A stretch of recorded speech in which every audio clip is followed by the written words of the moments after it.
So it's a pleasure for me to introduce Costantino Budroni from the University of Pisa. And so he did his PhD in Siegen, and then he moved as a postdoc to the ECOC in Vienna, first in Czaslaw Bruckner's group, and then he was one of the founders of this young researcher group in Vienna. And then he went to Pisa in 2022, where he's now professor.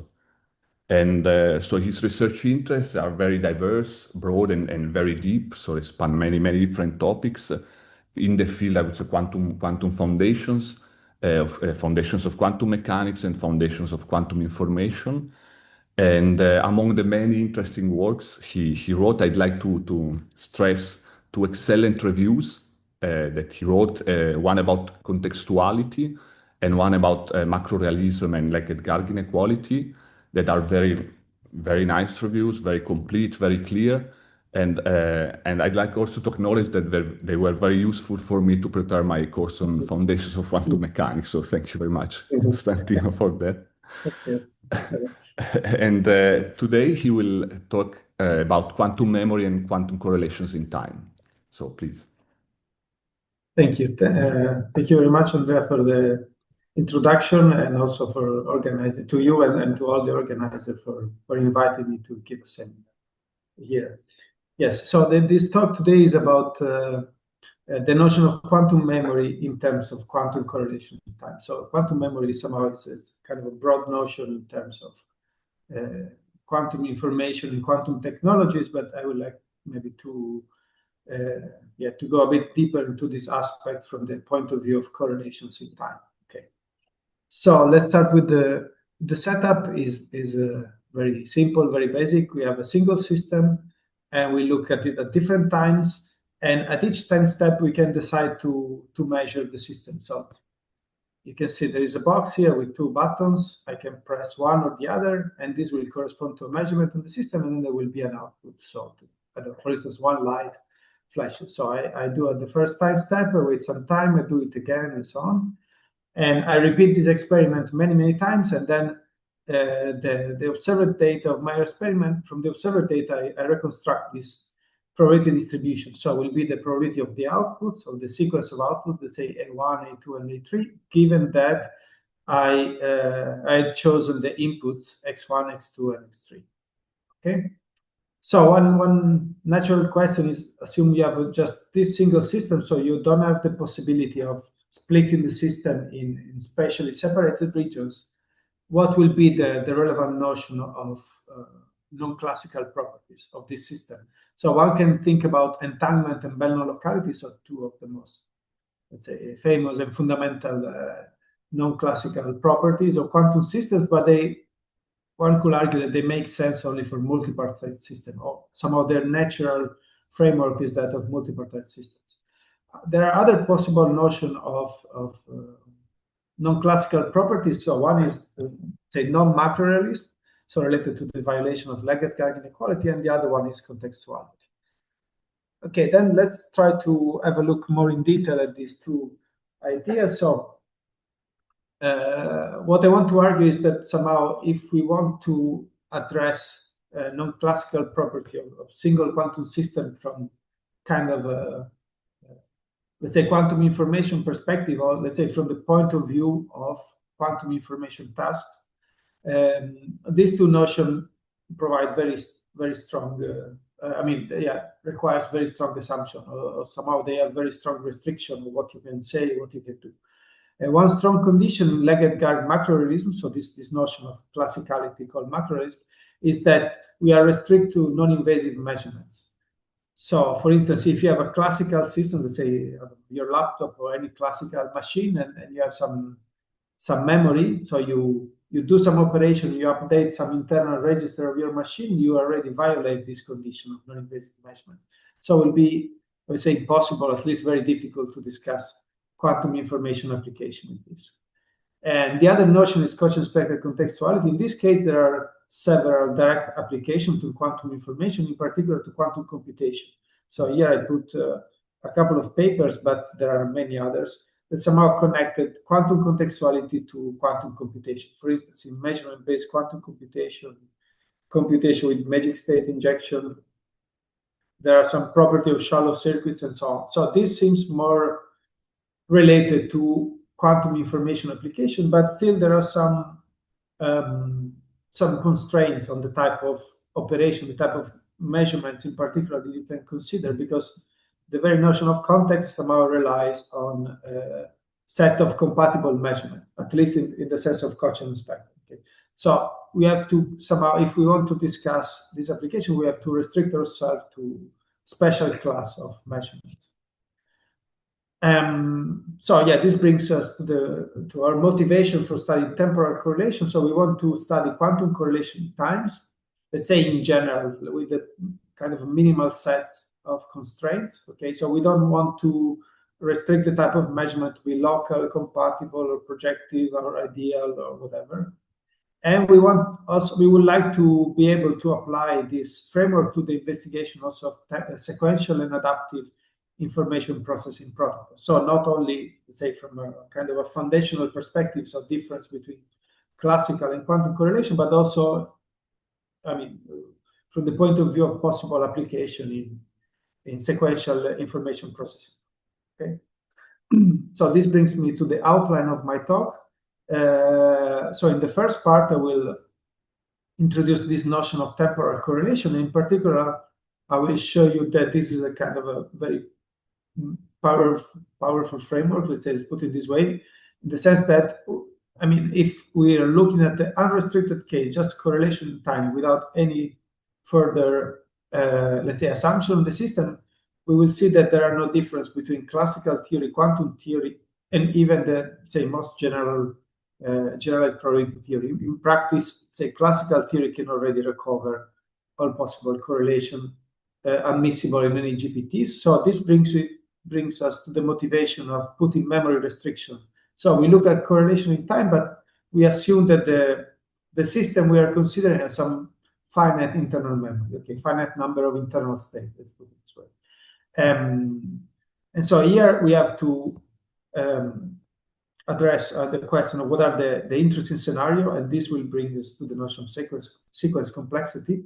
And then I will show you, I mean, the basic tools. So there are some sort of temporal inequalities, and what are the classical and quantum bound, and how can we define and detect sort of non-classical temporal correlation. And this brings me to the second part of my talk, the idea of memory as a resource.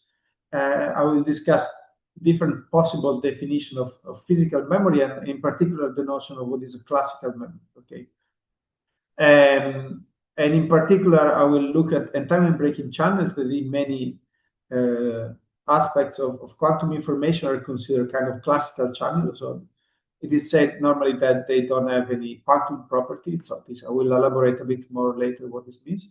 And then finally, I mean, I will ask if they're really classical from the most general perspective, let's say, and then I will have some conclusion on that.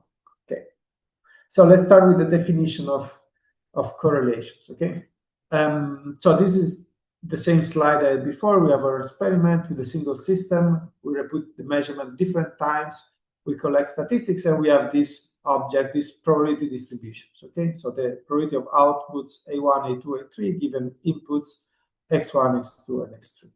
Okay, so what are the constraints that this distribution must satisfy? One very natural constraint is that of causality. So we have a time order sequence of the experiment evolving in time. So we assume that the future choice of measurement settings cannot influence the past outcomes, right? So imagine here at time t3, I decide to measure x equals 0. So this choice I made here cannot influence what was the outcome before. Okay? And this can be written easily in terms of the probability distribution. So here we have the example just with 2 time steps. But let's say if I have a distribution of A and B given input X and Y, if I choose to measure Y or Y prime in the second time step, this cannot change the outcome distribution for the first time step. So I can sum up over B, so I can marginalize over the second variable. I should get the same thing. Okay. Plus there's a normalization constraint for the probability, and of course the probability must be positive. Okay. Now, if we represent this distribution P as a vector in a vector space, this condition gives us some linear constraint, so linear equality and inequality. So this object is geometrically a polyhedron, and this polyhedron is sometimes called R of time polytope. So it's polyhedron or polytope, the same thing. Okay, so if you are familiar with this notion of polytope, maybe for Bell non-locality, signaling correlation, the first thing you do, if you don't know exactly what you're doing, if you have a polytope, you compute. If you have the inequality, you compute the extreme point, or if you have the extreme point, you compute the inequality. In this case, we have the inequality given by this R of time constraint, and so we look at what are the extreme points of this object. Okay, so the first observation is that any distribution of this form can be decomposed in the product of this conditional distribution. So I have the probability of emitting the outcome A when I measure X, and then I will have the probability of emitting B, given that I chose X and Y, and then before I get the outcome A, and so on. So we can kind of write it as a product of distribution in which in each time step we condition on all past events that happen. Okay. So every distribution can be written in this form. Vice versa, if I give you 3 objects of this form and you multiply them together, I will have a valid distribution in this polytope. So we satisfy this R of time constraints. Okay. And what one can prove, this is already okay. I don't want to say it's obvious, but it's quite easy to see from this expression that the extreme point are precisely the deterministic function. So on the one hand, if here I put deterministic function, I cannot further decompose them because they're just 0-1 functions. And on the other hand, if I take the generic element of this form, each of these distribution can be decomposed in 0-1 distribution, deterministic distribution, and so I can decompose everything in terms of this object. So this is another way of saying this is that I can create any distribution that belongs to this set just by using classical deterministic strategies. So this means that basically every object, every distribution of this polytope can be simulated classically if I have enough memory. What does it mean that I have enough memory? That I have to remember, you see this expression, I have to remember AX, or here I have to remember A, B, X, and Y. So I have to remember all past events, and then I can generate. Sorry, Costantino, sorry to interrupt. Yes. I see that there is a question from Stanis. Yes. Sorry, I have to say I see only my presentation. Exactly. So I will check for it. Yes. If for you it's fine also to have questions during the. Okay. Yes. Sure. Stanislav, I see. Yes. Please. Sorry, I had a very short question. A, B, C, and X, Y, Z. Are they the different bases of the same degree of freedom, or they're 2 different degrees of freedom? So you can imagine from this picture, so here I use X1, X2, X3, and A1, A2, A3, but these are just classical variables. I imagine that in the first time step, I can decide to press the first button or the second button. So these are just, let's say, classical variables, discrete variables. They label somehow the operation that I do on my system and the result I get. They are not necessarily related to particular degrees of freedom, so I don't let's say I don't think about them in terms of kind of physical degrees of freedom. Are just classical label that I use to let's say label the operation that I do and the results that I get. Thank you. Okay. So yes, I was saying that everything is classical simulable with enough memory. So this is typically, well, I don't know. Somehow talking to people, they find this thing not particularly surprising and maybe also not particularly interesting. So the typical, let's say, criticism or counter argument is that memory is a very cheap resource, right? So I can have 1 terabyte of memory on my phone. So why should I care that somehow it's difficult to achieve? Then okay, if you think somehow that memory is not an issue. That's fantastic for me, because then you can simulate classically universal quantum computation. So, for instance, this is a paper that provides a hidden variable model, so precisely the type of model that I showed before that can simulate universal quantum computation. So this, I just put one slide to explain a bit this thing. So imagine you have the state space of a qubit, and then you just enlarge this to get this. So this is a kind of block sphere, right? And you enlarge to get this state, which are somehow non-physical, but you can still use in this formula to represent this. And every time you do a measurement, so you can reduce your whole computation just to measurement of Pauli operators, right? And then every time you do a measurement, just update the internal state. So in the case of a qubit, to represent one qubit, you just need 3 bits. So I mean, if classical memory is almost free, then you could, you could simulate everything in universal quantum computation. Of course, the problem with this model is that so let's say this does not scale linearly, let's say with the number of qubits. So 2 qubits is not 6 bits. It becomes much more complicated. In fact, it grows doubly exponential, okay? So maybe memory is not that expensive, but still the operation on the memory and the memory update can be expensive operation. So I will argue that somehow this is, I mean, understanding kind of the optimal memory, optimal classical simulation of some quantum system. I would say it's still an interesting problem. Okay. Okay, so let me conclude on this part, saying that quantum correlation time makes sense only for system of finite memory. Otherwise, we will have everything classical. Okay, but I didn't give you a precise definition of memory, so one can say that this is number of perfectly distinguishable internal states. Okay, and then with this constraint, one can study different models, for instance, classical and quantum. So here I call this model finite state machine. So you have a finite number of internal states, and every time you do an operation, you update internal states. It's also possible to discuss GPTs, but I will not talk about that in this talk. Okay, so let's go to the classical model.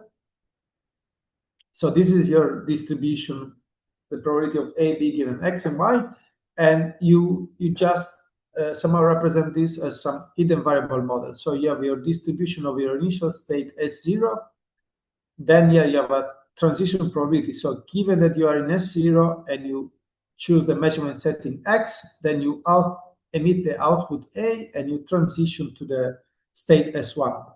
And then again, you are in S1, you give Y, and then you transition to S2 and you emit the output B. Okay, this is kind of how you write in terms of probability distribution. There is a compact form of this object in which you write this transition matrix. So these are just substochastic matrices. So you have, let's say, non-negative entries, and if you sum over all the output, you get a stochastic matrix. So in this case, if you sum over each row, you get 1, because somehow you multiply the state to the left, but you can have also the different convention, and this vector eta is just something to sum over all the final, over all possible finite states. And here it is important, this model, but in principle one could also study different model, is that the model is time independent. So if I use the same, let's say if I have the same input and output, I have to do the same transition. Okay, so this is the idea of having some sort of autonomous machine. I will maybe come back to this and for the problem of quantum clocks, okay? And the quantum case, maybe you're more familiar with this, you do just some quantum instrument. So you have your initial state row, and then you do some operations on it. So just completely positive. Here I wrote unital maps because I write them in the Heisenberg picture. So instead of applying the mapping to the state, I apply this to the identity, but the idea is the same. So this is the advantage of the Heisenberg picture, is that simply that you write things from left to right. So you have A, B, C. Otherwise, you have to, when you apply them to the state, you will have to flip them. Otherwise, it's the usual completely positive map you would expect. Again, you have time-independent operations. So if I have the same input and output, I have to apply the same. Okay, so this defines the model we were looking at. So let's look at some sort of inequalities, okay? So first example is a very basic inequality. You can imagine some sort of Bell inequality with time. You have some possible choice of the measurement inputs, and then you get some output. And you can bound in the two different models I showed you before, in the classical model, the quantum model, the maximum probability you get, or let's say, yeah, the sum of these three probability, what is the maximum value you can get, okay? And if you have a classical two-level system, so a classical bit, you can get 2.25, so you have three terms, so principally you could get up to 3. For a bit, you get 2.25. And if you have a qubit, you can do a little bit better. You can do 2.355. So this is approximately, okay. So this 2.25 is exact. You can calculate the exact bound. This is, okay, it's correct, but it somehow is just approximate, okay. It's also possible to define the bounds for GPTs, for instance, for hyperbits. You get the same as a qubit. For a GPT, you can saturate this expression, you get up to 3, and so on, okay? Okay, this was the initial idea, is some sort of Bell inequality. You have some inputs and outputs, and you look at the correlation. But actually, because you have this time-independent constraint, so you have to always apply the same transformation, you can even look for kind of temporal inequalities that require no inputs, okay? This is a particular class of sequences that was inspired by the problem of quantum clocks. It's called the one-tick sequence. So you can imagine that you have your box with the quantum system. You press a button every time. Okay, you keep pressing this button, and then this object will generate some sequence of 0, 1. And the interpretation of one-tick sequence that is like that your machine always gives you 0 at some point, will give you 1, and this you interpret some sort of time signal. So the 1 is like you do one tick with your clock, okay? You can write the classical expression in terms of this transition matrix. You have to have L-1 times the 0 outcome, and then this 1 minus the 0 will give you the 1. And similarly now for the quantum case, so you apply the instrument associated to the output 0, L minus 1 time, and then the 1 associated to 1. And here you can compute bounds for different dimension and for different lengths of your correlation, assuming that you have a classical system. Okay, you can compute a classical bound, and then you can see that, in fact, there is a violation if you have instead of quantum system. So, for instance, if you have a classical bit, you get a bound. If you do the same evolution with a qubit, you get some sort of stronger correlation. So you have a higher chance of obtaining this sequence. Okay. In this case, the discussion can be also extended to infinite sequences. Yeah, sorry, I forgot to say something. Of course, you have to put a bound in the dimension of the system, because if the dimension is exactly the length of the sequence, you can always do deterministically. Okay, you just count, you just transition from one state to the other, then you reach the last state, and you just output 1. Okay, so if you want to do this sequence of length L, and you have L internal state, of course, you can get probability 1. But if you have the internal dimension smaller than the length of the sequence, you cannot do that perfectly. And in this case, there are some, of course, some difference between classical and quantum correlation. And you can have a similar argument here now for the case of infinite sequence. But now, instead of looking at a certain probability, you look at some expression which involves the mean and the variance of your let's say tick distribution. So you have this P of L, and you calculate the mean value, you calculate the variance. And for any dimension B, somehow they respect this. If you have a classical system, they respect this inequality, but otherwise, if you have a quantum system, you can violate. Okay. And this was very interesting because we managed to get rid of the inputs. So we no longer need to give some input to our system, except, okay, the only input is like generate something, but I don't have to choose between different measurement settings. But what happens if instead of looking at this specific sequence, we consider an arbitrary bit stream? And then there's a natural question, because before I told you that you need the dimensions smaller than the length, but then if you have some other sequence, it's not obvious. I don't know, you can imagine the sequence that alternates between 0 and 1, okay, in that case, it's enough to have two internal states. You can do it perfect, right? So the question is, what is the minimal dimension for finding a gap between classical and quantum correlation? And then, of course, what are the optimal classical and quantum models? Okay. Yeah. So as it happens for the case of the one-tick sequence, the gap between classical and quantum correlation appears only when there is no deterministic realization. So you need to have the maximum probability strictly smaller than 1. Okay. But then for each sequence you want to generate with your model, there will be some minimal dimension at which probability equal 1 can be achieved. So if you don't know anything, you can say, okay, I take dimension equal to the length of the sequence, for sure I get p equal 1, but of course there will be a minimal one, right? And this will give us the definition of deterministic complexity. So given a sequence A, I want to find the minimal machine, so the minimal dimension that produces with probability 1. And this dimension I call the deterministic complexity of the sequence. So this is a property of the sequence alone. It is model independent. In fact, one can show that when you have, let's say, a quantum deterministic strategy is also a classical one. So whenever things are deterministic, there is really no difference between classical and quantum. So you can compute this with classical model, and there's kind of an efficient algorithm that we found to compute this. Okay. So now we have a general idea of interesting scenarios for the case of let's say, binary sequence with no inputs. And so we try to do some numerical search to get some ideas on the properties of these type of correlations. Okay. So this is all numeric. So there are some conjecture involved. We don't have all the, say, final answer for this, but I think there are some interesting structure that, I mean, will be worth to explore more. But so far, this is what we have. Okay. Here I put a plot of all the sequences, just let's say for up to length 10, and all the realization, let's say, where the dimension is smaller than the complexity, so that you don't get the trivial value of probability 1. And here they're just ordered in increasing order, and you see there is some sort of pattern. So you see all these plateaus among them, okay?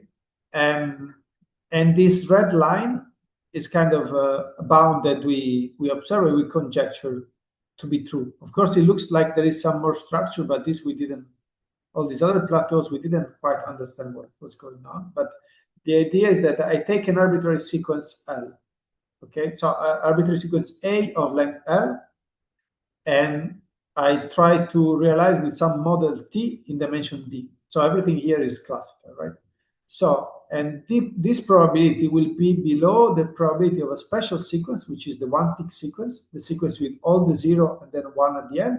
But now I can take a shorter length, so I don't have to take a sequence of length L, but I take a sequence equal to the deterministic complexity of the original one. So I take the one-tick sequence, but shorter, really let's say the length of the, so length corresponding to the minimal dimension to realize perfectly the other sequence. And in fact, you can see that this is always an upper bound to the original sequence. So somehow the one-tick sequence defines kind of a non-trivial upper bound for any possible sequence. And this, if you take the limit, let's say, of this length going to infinity, you can show that all the classical models or the classical machines can, whenever they cannot do something with probability 1, they have a probability that is below this 1/e. So this is kind of a curious bound. We didn't manage to make sense of it. Somehow we don't know why it works, but somehow, yeah, it seems like a universal bound for classical systems. So whenever you cannot do something perfectly, you can do it at most with probability 1/e. So this was for the classical model, and the natural question is what happened with quantum models. Again, here we don't have kind of a final result. We have some numerics. Actually, then later I will show you also some analytical bound of the classical case. But for the moment, let's say At this point in time, we didn't have one. But okay, we look for violation of this classical bound. So here there are a bunch of sequences, and in blue you can see the classical bound, and in red is the quantum bound. Okay, so we try to optimize our quantum operation with different number of cross operators and so on. Right? So this number of cross operator doesn't make much of a difference, but you see that you can violate always the classical bound, and you can also go above this bound 1/8. And so a natural question was whether there was a similar non-trivial upper bound also in quantum theory. So is it true that in quantum theory you cannot do something perfectly? You will have kind of a maximum probability. But then we did some simulation. There are some special model you can study very easily. So you have kind of a nice parameterization, okay? And you look for the one-tick sequence for so you in dimension d and length d+1. So you just have one extra step such that you cannot do it perfectly. And then there is an easy parameterization of this. Again, we don't have the let's say some sort of analytical bound, but we calculate this up to dimension 500, and in fact you can see that this object saturates to 1. So unless there is really a very small non-trivial bound, but I doubt it. So it seems that in the quantum case there is no non-trivial upper bound. Okay. Yes. So I anticipated before. I want to say also something on exact bound for classical and quantum models. Okay. So this one example that appeared in this paper by combining some idea from dynamic programming. So this Bellman equation, I don't know if you're familiar with them, and some polynomial optimization. So some semi-definite programming. Okay, we were able to compute upper bounds for the one-tick sequence, but actually they coincide with the optimal model we had. So we can say that we calculate the exact bound for this one-tick sequence up to, here we have two-dimensional system up to length 50, here up to length 10. So, but somehow it's also possible to compute analytical bounds for this. And this I will come back because then we use this for the memory part. Okay. Another work that we did here, just briefly mentioned because it's a bit outside of the scope of this presentation, but it's the case in which you have a single system interact with some environment, and you want to say something about the dimension of the environment that is needed to generate the probability that you observe. Okay, so you kind of want to certify what is the minimal dimension of your environment. But for this we also develop some numerical techniques to get analytical upper bounds. But what I want to tell you is just this: you can map this back to the original problem, so you can have also exact bounds for the quantum dynamics. Okay, so before this was classical bounds. With this we can also get quantum bounds. Okay. And this is just some last slide to give you some idea of what is happening, why these models. So this is not really a kind of a rigorous argument, but gives you some intuition on why this quantum model can beat the classical one. And so let's look at the one-tick sequence. So this is the state evolution, let's say, in time for the classical model. The idea is that I have the internal states, and I want to have a sequence of length d+1. So I have to somehow reach the last state and output 1, and then I have to, since the number of states is less than the length of the sequence, I have to kind of slow down this evolution. And so the classical strategy is just to spread. With some probability I move, with some probability I stay where I am. And so you see this spreading of the probability distribution here. Okay, and if you do in the quantum case, somehow you can have, the idea is some destructive interference. So you see that here some of the distribution is spreading, but then you kind of it gets concentrated again, something that in the classical case you cannot do. Okay, so this just gives you some intuition for that. Okay, so let's go back to the final part of my. So not back. Let's go forward to the final part of my talk, which is about memory. Okay. Yeah. So the first, the first step is probably to just define what we mean by memory. Okay. So this is maybe, I don't know, for people more familiar with maybe open quantum system dynamics, maybe they or at least this is my experience talking to some of them, they think about memory in terms of maybe how many time steps you remember in the past. No, right? I don't know if you can think it's kind of a human type of concept. No, I remember what I did yesterday. I remember what I did last week, but I cannot go much further back, right? But if you think more from some kind of information processing perspective, now the memory is just some information storage. Okay, so I don't know. You go and buy USB drive. You ask how many gigabytes you can put in that. Okay. So the classical picture, I will say, is rather clear. So it's some information storage, and as I told you before, it's also a resource for generating correlation in time. So if you remember this expression for the arrow of time polytope correlation, so you need to remember the past inputs and outputs in order to generate your distribution. Okay. Okay, then information encoding will be the number. I mean, you encode this information in different states, or the number of perfectly distinguishable state will be kind of a measure of your memory. Okay, so if you have, for instance, n bits, you will have 2 to the n distinguishable states. Also for n qubits, this is true. Okay. So what is the case in the quantum case? I mean, what is the definition of memory in the quantum case? Again, we can think about as information storage. Okay, so we have number of distinguishable state, and somehow this is by using different state, I keep track of different things that happened in the past, and I want to store and retrieve information. This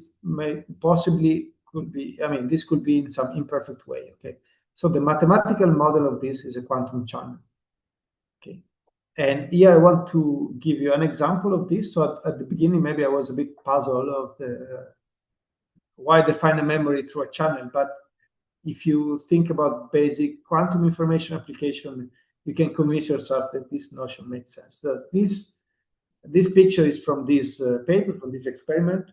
It's a teleportation experiment, and this left box is Alice's lab, and on the right-hand side we have Bob. Okay, so it's the usual thing. Alice gets a photon. Alice and Bob share a maximal entangled state, and then Alice does some Bell measurement.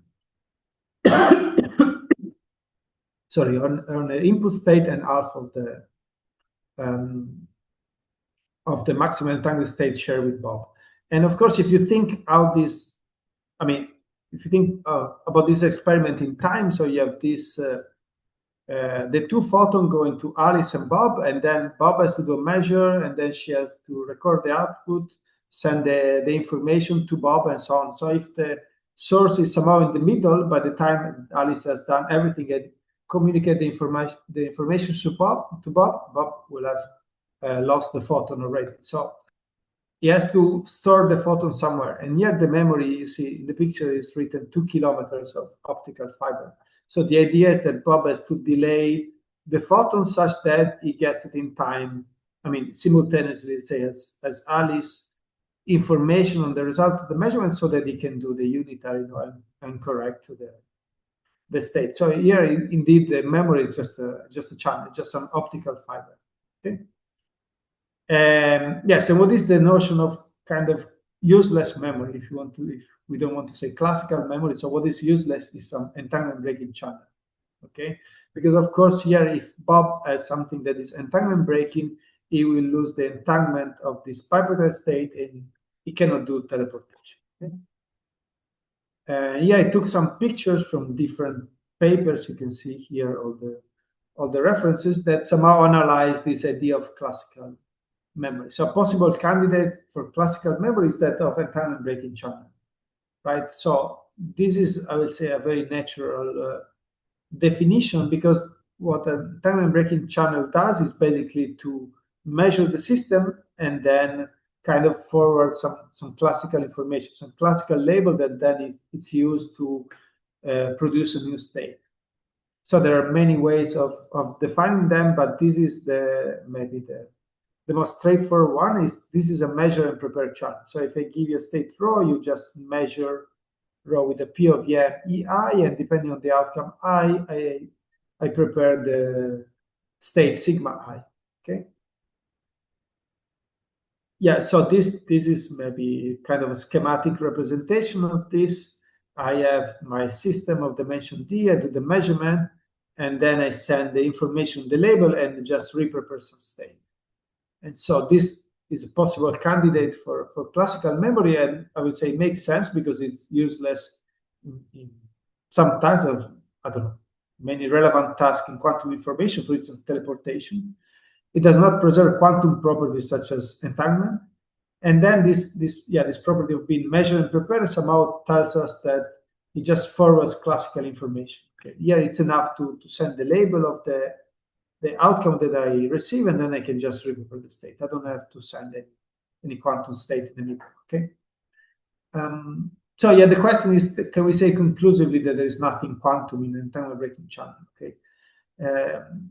And to do that, we have to kind of go back to our original problem, original perspective of temporal correlation, and try to kind of define more formally. So we said that the state encodes information that memory allows storing and retrieving the state, so classical and quantum system, and somehow the information is the resource for generating the correlation. So for everything that we said before, the comparison between classical and quantum system makes sense only for bounded memory size, because we said for unbounded memory, everything is classical. So we want to somehow make sense of the notion of classical channel, but with the constraint that we have in the temporal correlation framework that is of limited memory. Okay? So we define what is the genuine quantum memory, but now we put the constraint size d, so we put the dimension constraint. So something is a genuine size d quantum memory if it cannot be simulated by size d classical memory. Okay, so I don't know, if I have a qubit memory, I cannot simulate with a classical. Okay, just to make some concrete example.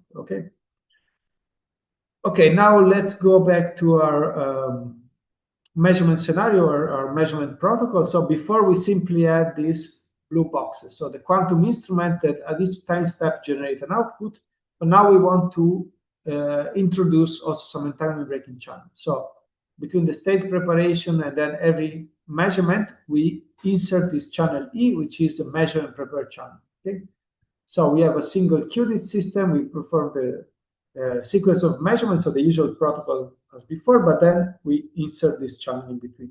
And if you want to write the probability for a given expression, it's just this one. So at rho, we apply the entanglement breaking channel, we measure, we apply the entanglement breaking channel again.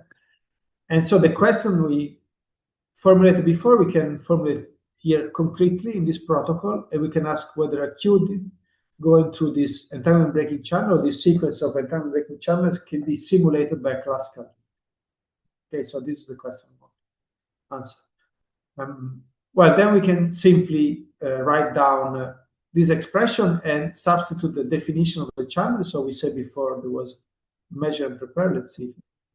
So we use this expression here, and we just have to put it in between. So we have the initial state rho 0, so we measure it and we prepare some state depending on the output I1. We prepare the state sigma I1, sorry.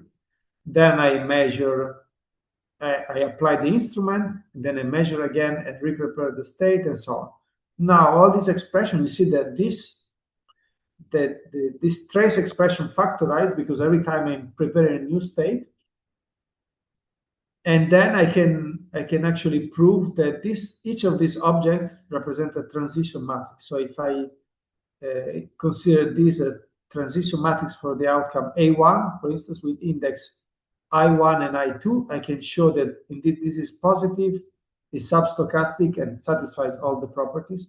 And this also is a valid distribution over possible I1, and so on. So indeed, it seems that just by substituting the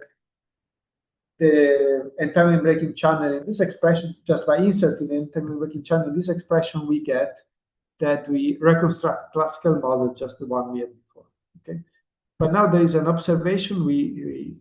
There's something we didn't notice at the beginning. Okay, is that even if you have a system of dimension d, here in principle you can put as many outcomes as you want. Okay, so even if your system is, let's say, d-dimensional, your quantum system is d-dimensional, so you have a qudit, but now you're simulating it with the classical system with a higher dimension. Okay, or at least if you want to simulate classically, from this expression, it looks like you need a higher dimension. Okay, so it is true that it's a classical model, but somehow this parameter m is independent in some sense of the dimension d. So m can be greater, can be arbitrary, of course. I guess if you go over this square, you don't gain anything, but in principle you can have arbitrary logic. Okay, so then the question is, can we? So let's say we have this model. So let's put it this way. Let's go back to the quantum model. So let's consider explicitly this type of model, and we try to optimize our possible model parameters. Can we violate these temporal inequalities for classical system of dimension d? And indeed, you can show that you can do that, except for the qubit case. In the qubit case, we didn't find any violation.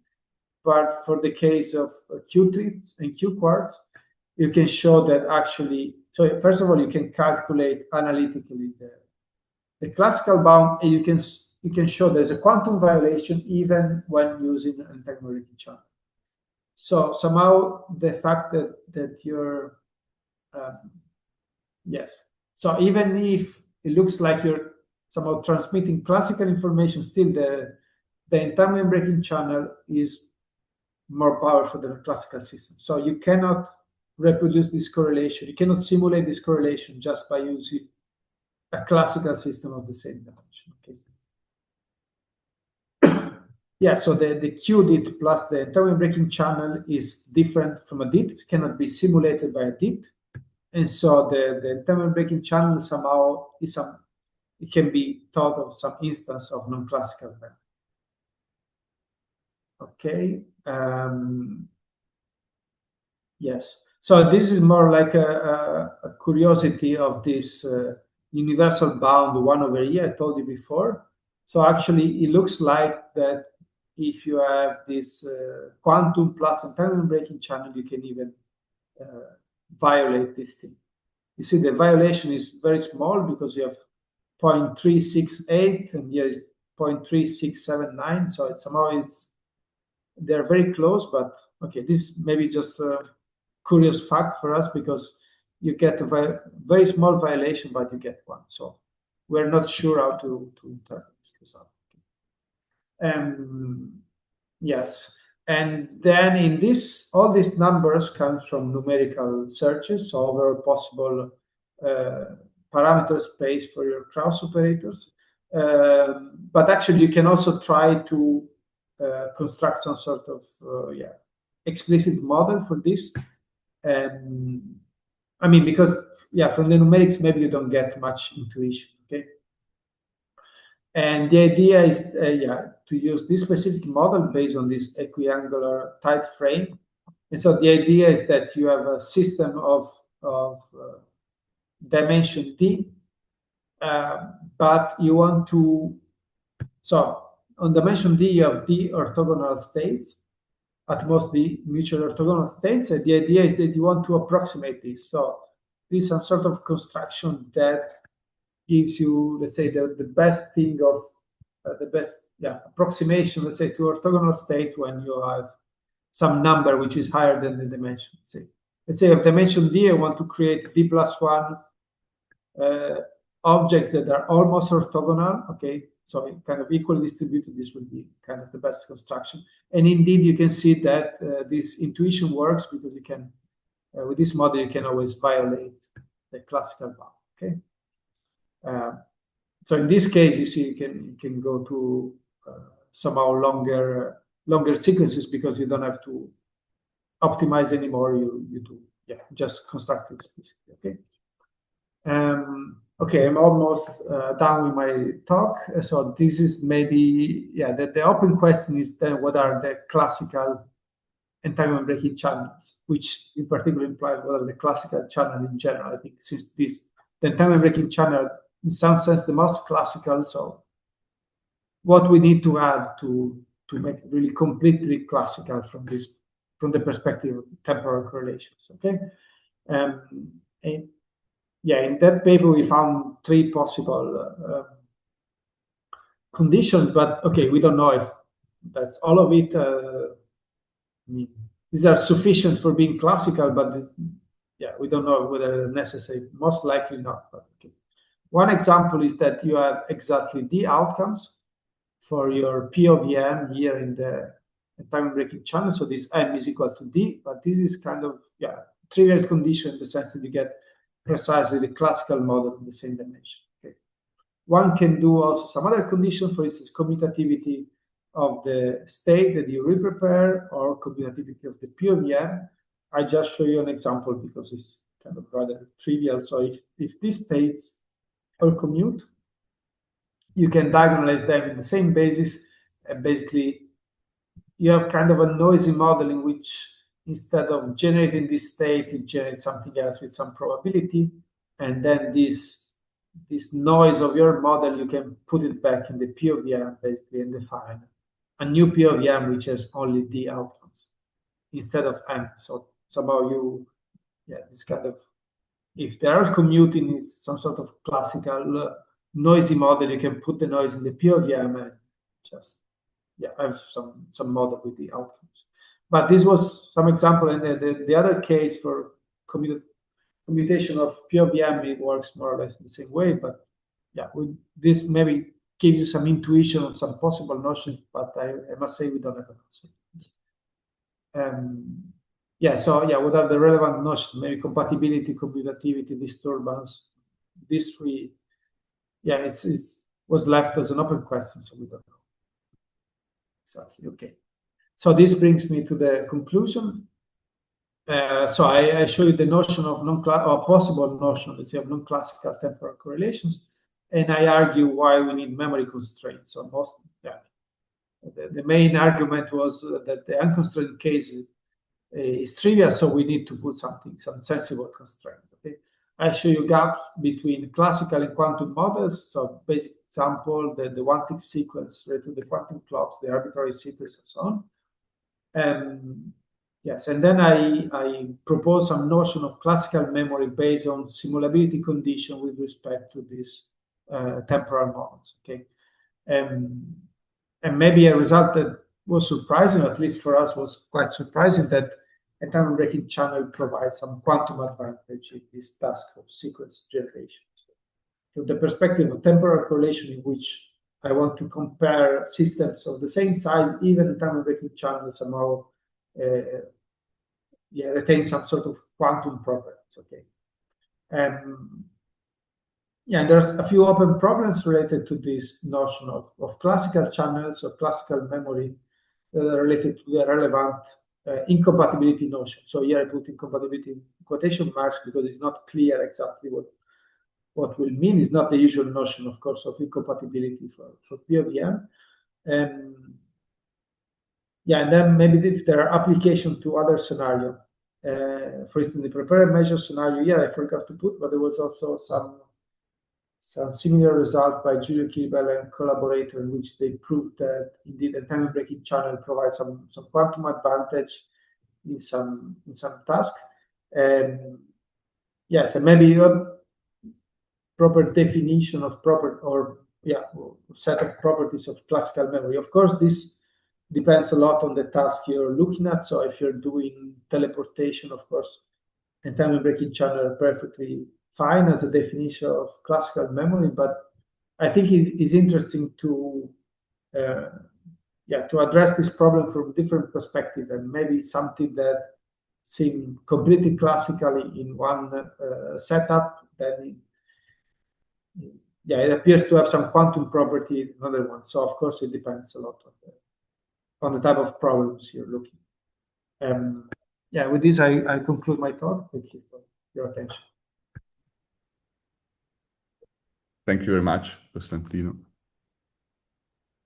Let me see if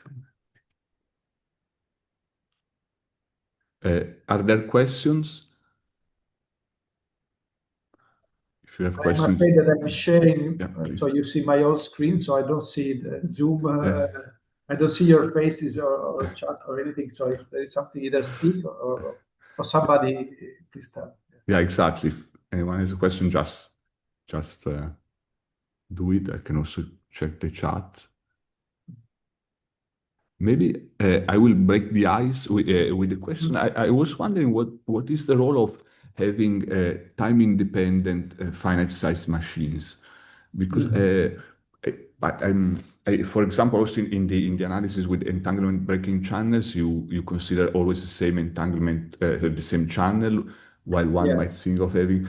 And I was wondering whether this is a matter of convenience, so to speak, or if it's related with classicality. There is something. So somehow is related to the type of models and problems you're looking at. So one example is this thing of the quantum clock. Yes. Yes. So, for instance, in this case, the idea was that you want to generate some sort of time signal. And of course, this must be done by some autonomous machine. If you have some external input, if you have some dependence on the time, then this problem becomes triggered. So at the correct time, you change the operation of this output one perfect. Okay.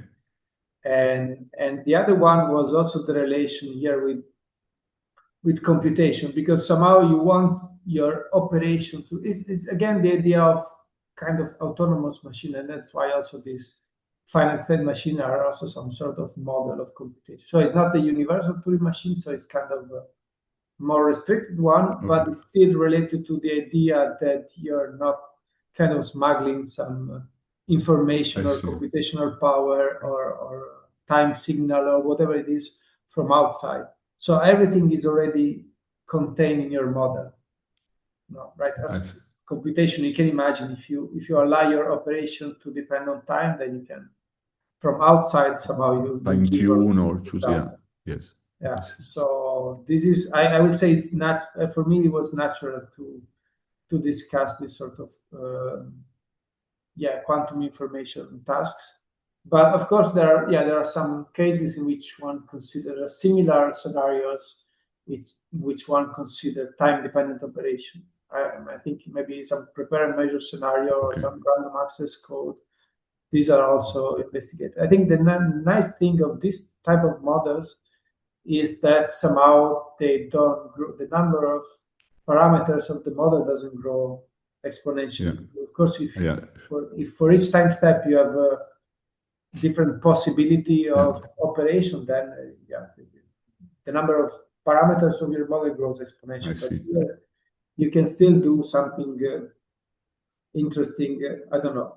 This was one example. For instance, you can have infinite sequence and a sort of temporal inequality for infinite sequence. So you can calculate these bounds for, I don't know, length up to 50. So if I will have had to have time-dependent operation here, would have been impossible, because you just have, for each time step, you have a new set of parameters just for that time step. So. I see. Okay, perfect. Thanks. And I also have another question. Sorry, this is more related to the second part. I don't know, maybe you already thought about it, whether to look at, instead of entanglement-breaking channels, to LOCC operations, with also in relation with this all huge, let's say, discussion about whether LOCC is equal to classical, no, like it's considered, no, for these experiments about the possible hint about quantum nature of gravity. I don't know if... Okay, that's a good point. So I would say, this I must admit I never thought about that. So maybe I will have to think more whether it makes sense. But the idea here for LOCC, so I think for the way it is formulated, there is really no notion of locality because it's No, just a yes, single yes. system. So you could say something like LOCC. I mean, if you were to play the same game, but now instead of in the same Yes. system, you have some sort of In a distributed multipartite something. Yeah, I would say you have to change. You will have to change some of the definition of your game, because here I have always the same object. So if I do some operation here, somehow here I still have kind of the influence of the information. So yeah, I don't know. I think many of the notion and intuition we have for the spatially separated scenario don't really work here. But I see. Thanks. Are there further questions? It doesn't seem to be so in the chat. If there are, just please speak loud. Okay. Sharing. So let's thank Costantino again for the great talk. Thank you. Thank you. Thanks. And so